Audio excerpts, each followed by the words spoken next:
आकाशवाणी नागपूर. समृद्धी शनिवारी आपल्याला ठळक बातम्या देत आहे. संरक्षण मंत्री राजनाथ सिंह यांनी आज सीमा रस्ते संघटनेच्या वतीनं उभारल्या जात असलेल्या धोरणात्मकदृष्ट्या महत्त्वाच्या 125 पायाभूत सुविधा प्रकल्पांचं उद्घाटन केलं. हे प्रकल्प 7 राज्य आणि 2 केंद्रशासित प्रदेशांमध्ये उभारले जात आहेत. आज सशस्त्र सेना ध्वज दिन आहे. देशाचं संरक्षण करणाऱ्या जवानांचा आणि शहीदांचा सन्मान करण्यासाठी 1949 पासून 7 डिसेंबर हा दिवस सशस्त्र सेना ध्वज दिन म्हणून पाळला जातो. या दिनानिमित्त उपराष्ट्रपती CP राधाकृष्णन यांनी आज सशस्त्र सेना ध्वज दिन निधीसाठी त्यांचं 1 महिन्याचं वेतन दान केलं. सर्व नागरिकांनी सशस्त्र सेना ध्वज दिन निधीत स्वेच्छेनं योगदान देऊन देशाचे सैनिक, शहीद आणि त्यांच्या कुटुंबियांबद्दल कृतज्ञता व्यक्त करण्याचं आवाहन उपराष्ट्रपतींनी आपल्या समाज माध्यमावरच्या संदेशात केलं आहे. वंदे मातरम या राष्ट्रीय गीताला 150 वर्ष झाल्यानिमित्त उद्या संसदेच्या हिवाळी अधिवेशनात लोकसभेत या गीतावर चर्चा होणार आहे.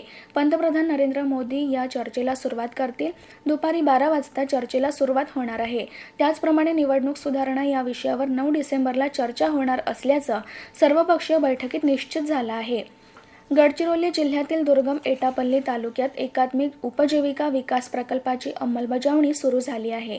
बायफ डेव्हलपमेंट रिसर्च फाउंडेशनच्या माध्यमातून राबविण्यात येत असलेला हा प्रकल्प SBI फाउंडेशननं पुरस्कृत केला आहे. 1 एप्रिल 2025 पासून 3 वर्षांसाठी सुरू झालेल्या या प्रकल्पासाठी 4.95 कोटींचा निधी निश्चित करण्यात आला आहे. एटापल्ली तालुक्यातील 20 गावांना लक्ष्य करून सुमारे 1,500 कुटुंबांचे उत्पन्न दुप्पट करण्याचे आणि त्यांचे जीवनमान उंचावण्याचे मुख्य उद्दिष्ट या प्रकल्पाचे आहे.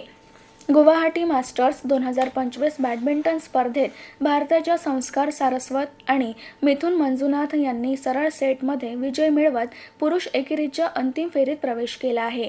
त्यामुळे भारताचं सुवर्ण पदक निश्चित झालं आहे. भारत आणि दक्षिण आफ्रिकेदरम्यान होणाऱ्या 3 सामन्यांच्या पुरुष हॉकी स्पर्धेला आजपासून सुरुवात होत आहे. आज संध्याकाळी 8:30 वाजता केपटाऊन इथं पहिल्या सामन्याला सुरुवात होईल. सध्या भारत जागतिक क्रमवारीत 7व्या क्रमांकावर असून दक्षिण आफ्रिका 12व्या क्रमांकावर आहे. याबरोबरच हे ठळक बातमीपत्र संपलं. यापुढील ठळक बातमीपत्र रात्री 8:42 प्रसारित होईल. नमस्कार.